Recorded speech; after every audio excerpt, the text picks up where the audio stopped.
I remember when I created my first online course years and years ago. It took me months, painstaking effort, and then finally the masterpiece was ready. Then it came to actually making the sales, and I was like, oh man, I'm lacking in this area. I can't seem to make any sales. And basically what it boils down to is if you can't get what you've just built in front of the right kind of people who are prospectively going to buy that course from you on a consistent basis, you don't have a business. You just have a frustratingly disconnected program that no one wants to buy and no one ever sees. So let's fix that in this video. If you have an online course to sell and you want to do that better, I can definitely give you some marketing ideas over the last 10 years that have worked really well for me and the hundreds and hundreds and hundreds of clients that I've worked with. So let's just dive in. I like to get straight to the point.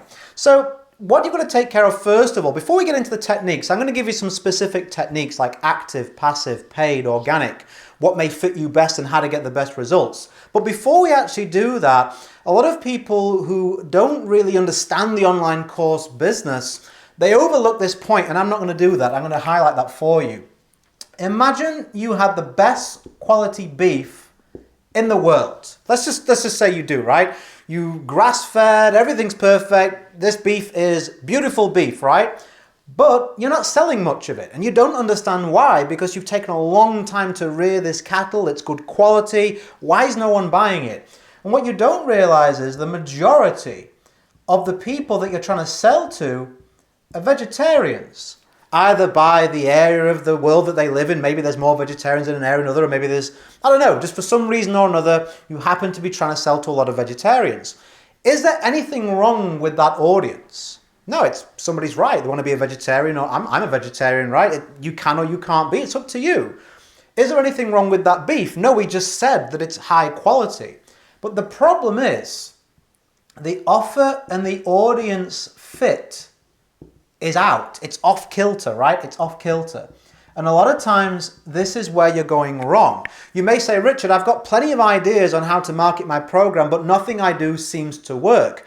Have you ever considered the offer and audience fit?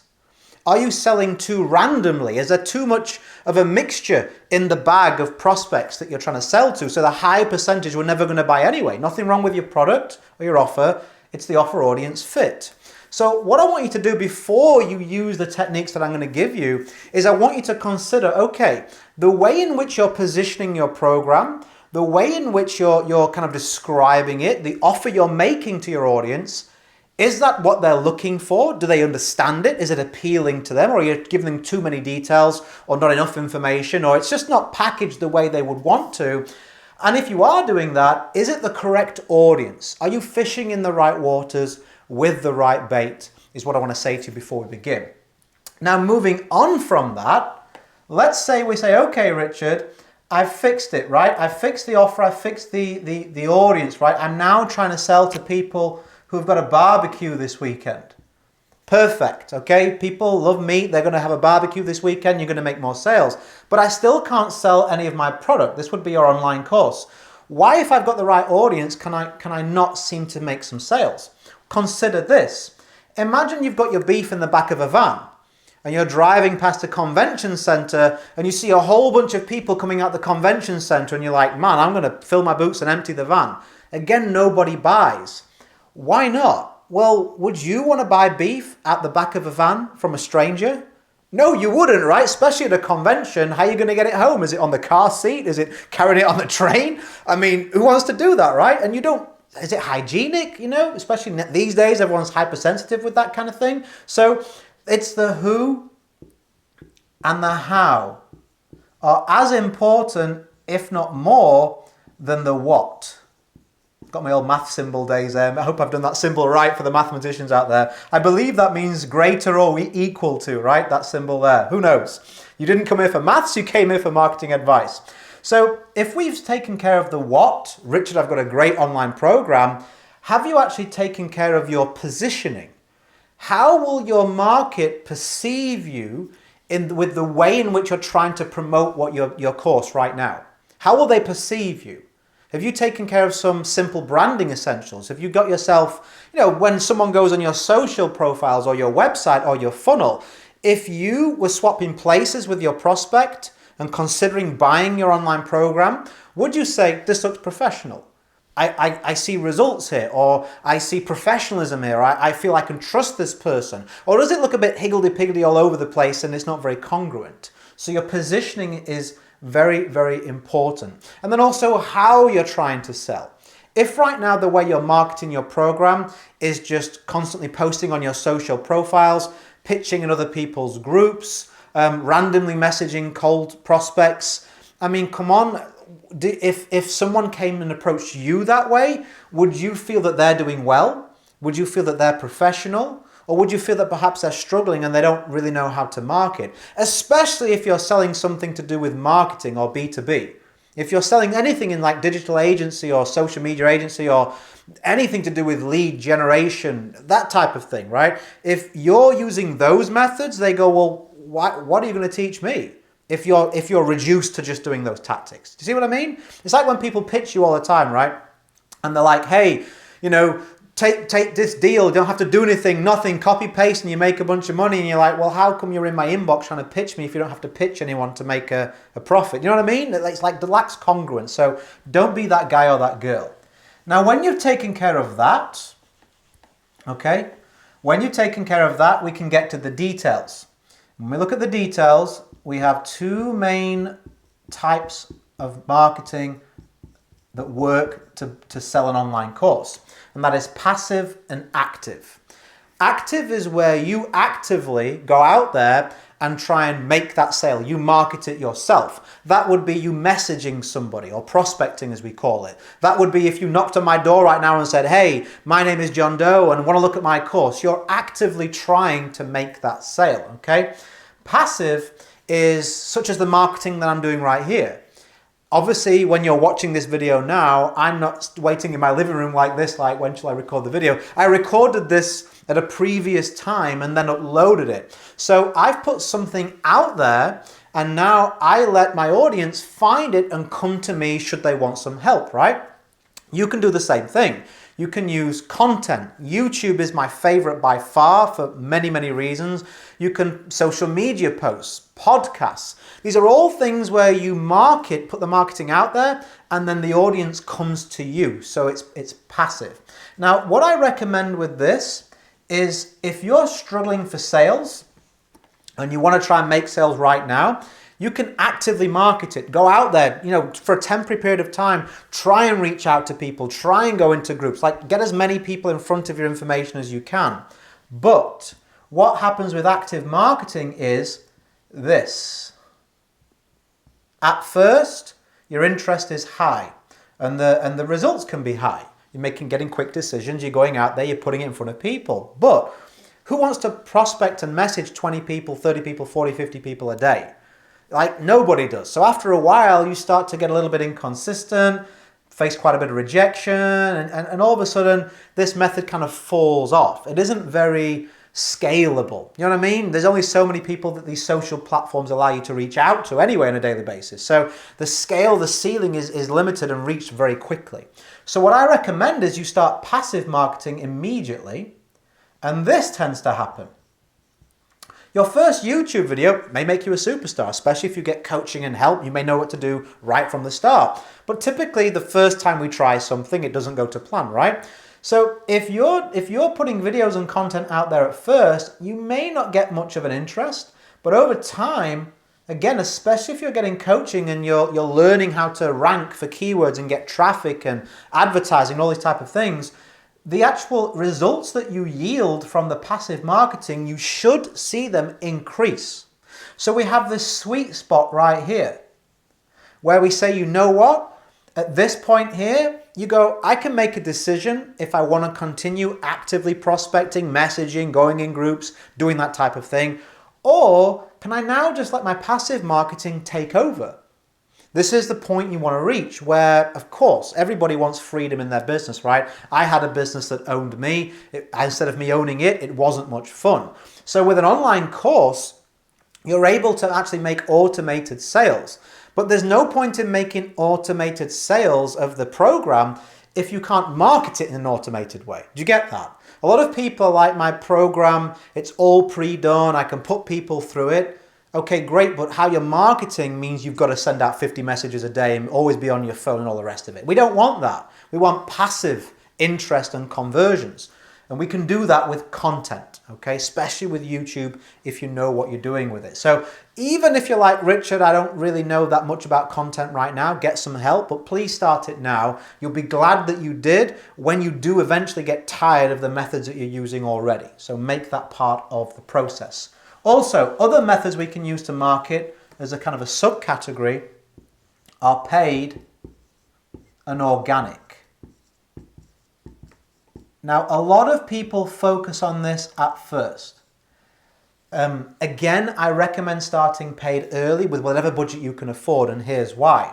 People think of organic as somehow like something to boast about. Do you know what I mean? I got all this traffic, I didn't have to pay for any of it. I'm like, okay, cool, you didn't have to pay for any of it. What is the cost? What did it cost you to use? Organic typically means free, like I didn't pay anything to get these leads or these sales or whatever. Well, it typically costs you time.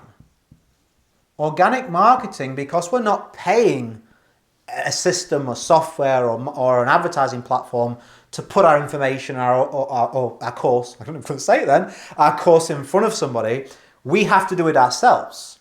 Now I ask you this, which is the more valuable, I would say, asset? Money or time? Which is more precious? Well, it's time, of course, because money can be replaced. There's lots of ways to make lots of money, right? Many ways. But it's how you're making that money that's eventually going to give you that fulfillment and that freedom, that's probably the reason why you got in this business in the first place, right? So if you're sticking to only organic, you're going to be time poor. It's going to cost a lot of your time and repetition to be able to get any kind of marketing interest or any kind of marketing done. Now, we can't get that time back. I'd rather be making memories than making calls or sending messages. I say that again. Wouldn't you rather be making memories because you've got the time back as opposed to having to make calls or messages or whatever the methods that you're using, copy, paste, all the rest of it, right? Of course you would. So start to gain an understanding of the paid methods now. My favorites are YouTube and Facebook. Specifically, if you're using Facebook, my recommendation is to promote a Facebook group because it just seems to work better. Someone's already on the platform. Another video, another time, I will explain why a Facebook group is such a powerful conversion mechanism, but it just seems to work better from the thousands and thousands and thousands of dollars that I've spent. It seems to work better if you're promoting something on Facebook that is linked to Facebook. It's almost like people are on that platform, they're familiar with it. Yeah, I'll join a group. When you ask them to jump into a funnel, it can be a little bit harder or more expensive to be able to do that. And with YouTube, I just find that is the highest quality traffic available because someone's seeing your face, hearing your voice. I find that, the traffic on there, if you can learn some basics, is very, very good.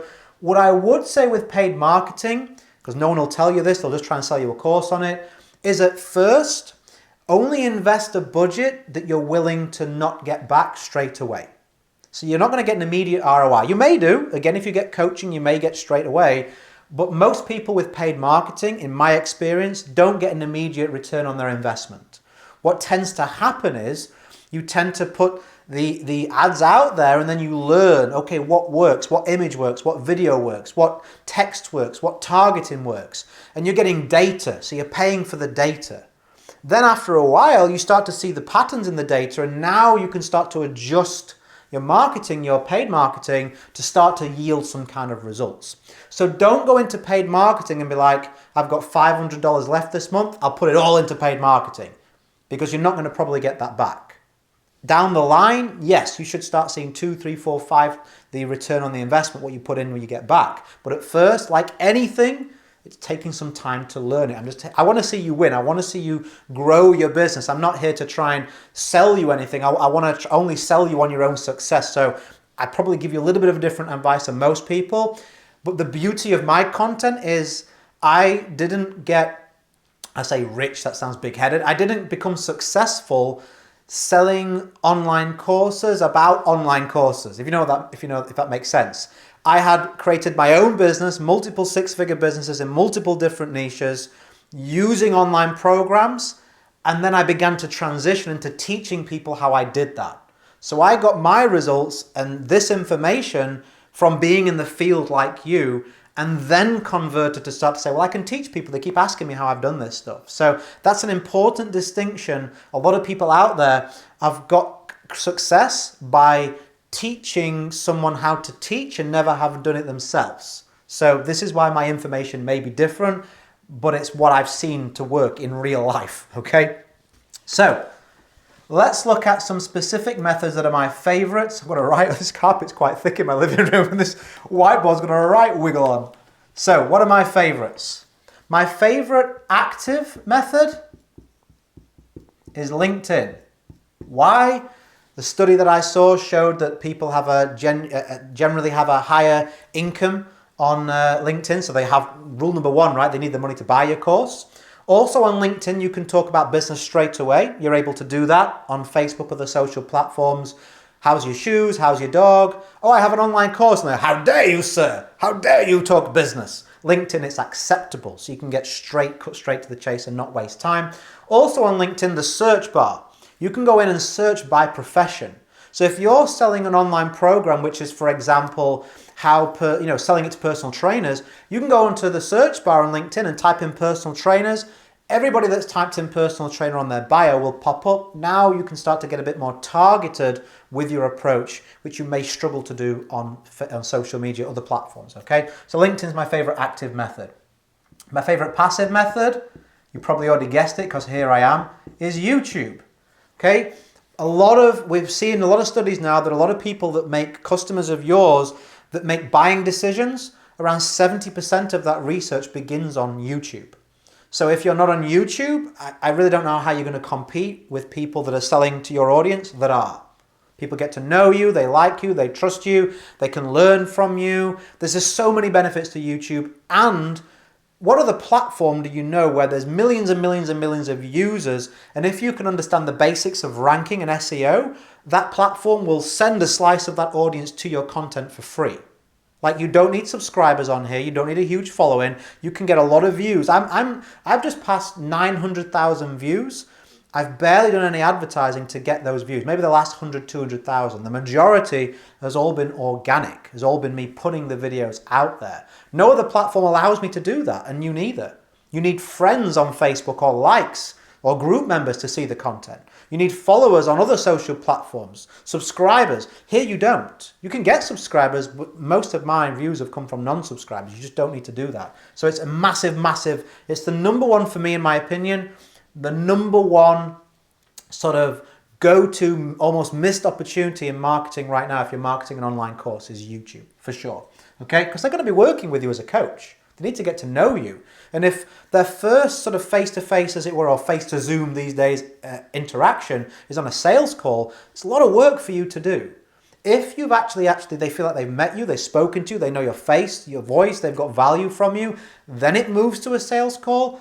50, 60, 70% of the work has already been done. That's why YouTube is so smart. My favorite organic method is a Facebook group. I like to specifically connect YouTube to Facebook groups. YouTube creates the interest in your marketing. Facebook groups is a conversion mechanism when done correctly to convert that interest to an actual course sale. Okay, I've done that very successfully. Teach people how to do that all day long. It works really well. Paid, I already gave you those. I would say Facebook ads for the group and YouTube ads, obviously, to promote your YouTube videos. And also with YouTube, you can remarket to people. Hey, I saw you saw my video. Did you check out my course? You can do that kind of thing on both of those platforms. So I think that's everything I wanted to teach you. There's just a couple more things I wanted to mention. And that is, with any marketing, okay, what people don't do wrong, what people don't do right rather, is they don't treat it like a business. They get desperate. I get it. I was in a bunch of debt when I first started an online business. I didn't always have multiple six-figure businesses, not at all. So when we first start to market, like I need a sale, need a sale, need a sale. Why have I not made a sale? And we start to, I get stressed out and make silly decisions. Track and adjust every single week. Review your marketing. What worked? Why? What didn't work? Do you want to adjust that or drop it and take the attention and put it onto what works? So as a business owner, which you are, you've got an online program, that's a product, you're selling something, you're a business owner, right? You need to take a look at what you're doing and actually form some kind of correlation and patterns to the results. For example, there's so many people out there like chasing a million followers on Instagram. Why? If you're not getting any sales from that? I'm profit over popularity. Like I can't care less if I'm famous or popular, I couldn't care less. The reason I got into business is so that I could help people, make money for myself and my family, and do that in a way that I enjoyed and was ethical. So if you're anything like me and you want to spend time with your family, the people you love, doing cool stuff, do you really want to put all that time and effort into platforms that aren't getting you any kind of results? Take a look at where the results are coming from. Your existing course purchasers. Hey, where did you hear about me? Start to find out, hey, why did you buy from me? Hey, why didn't you buy from me? Start to get this information and start to use this to drive growth and scale in your business. Don't just leave it to look and hope and I think this may work. I'm not sure what happens here. Maybe. Hope isn't a strategy. So if you really want to go and reach some big goals in your online course business, you're going to have to, once you've decided on your marketing methods, you're going to have to now implement them consistently and look to improve. And the way you do that in my business and what I teach my clients, every 7 days, have a personal meeting. Imagine you were the CEO and the employee, and you report to that CEO. What was the most popular post? What was the best engagement? What kind of fell flat? What got you sales? What didn't seem to turn people on? Start to do more of the stuff that works and start to get back the time that you're putting in things that are being wasted. I'll give you an example. I used to make maybe a YouTube video here and there, and I was posting on all these different social media platforms. And when I looked at it, the majority of my sales were coming from YouTube, and yet I was taking time away from that platform to go on these other platforms where I wasn't getting any sales. Sounds stupid, right? But unless you look at it, you don't realize. You just see a sale come in and go, oh, I don't know where that's from, I'm so busy. Next thing, right? So I was able to then make longer and better and more detailed YouTube videos, which bring in more business, and forget about all the other stuff. I'm not trying to be Casey Neistat, right? I gave that a quick go. I'm just not creative or smart or good looking enough. So I'm like, okay, I'm not going to do that type of stuff anymore, right? With all the flashy stuff, right? I'm just going to stick to my skill set and use YouTube. So you'll find the same patterns when you track and adjust. Work on your business, not just in your business when it comes to marketing your online course. So we made it, right? We made it. That was a more detailed video than you're probably used to. I like to really kind of get in there. I don't have anything to sell to you on this video. Where you can go though, is you can go to ringthebellgroup.com if you like my type of training. That is, as you would expect it, a group called Ring the Bell. It's my group. It's a brand new group. I built other groups to thousands of members. This one is specifically if you are an online course provider. If you're selling an online course, you want to do that in a more systemized, predictable, professional and profitable way. You'll get a ton of value from that group. I'll build it to a strong community as I have done every other group that I've had. And I'll give away live coaching in there every single week so you can get your questions answered, bonus content, bonus training, anything I can do to help you build the business that you want to build. I'll be in that group frequently, helping you with that. And like I say, let's build that community together. So you can go to, like I said, ringthebellgroup.com. And you're able to join the group there and then. It's free, of course. Facebook groups are free. My group is free as well. I hope you've enjoyed this. Was this useful? Was this beneficial? If it was, give it a like and a comment. It helps me be more visible. It's just, that's something, if you want to do it, you don't have to. The main reason is me giving you value. I'd appreciate it if you did. If you do subscribe, I'll see you on the next video. If you have a question, anything I can help you with, stick it in the comments. It sometimes takes me a day or two, but I will get back to you. I won't leave you hanging. That's a kind of a standard of mine. And as I always like to say at the end of my content, go create a day in a life that counts. Always have more desires than excuses. Have a fantastic day and bye for now.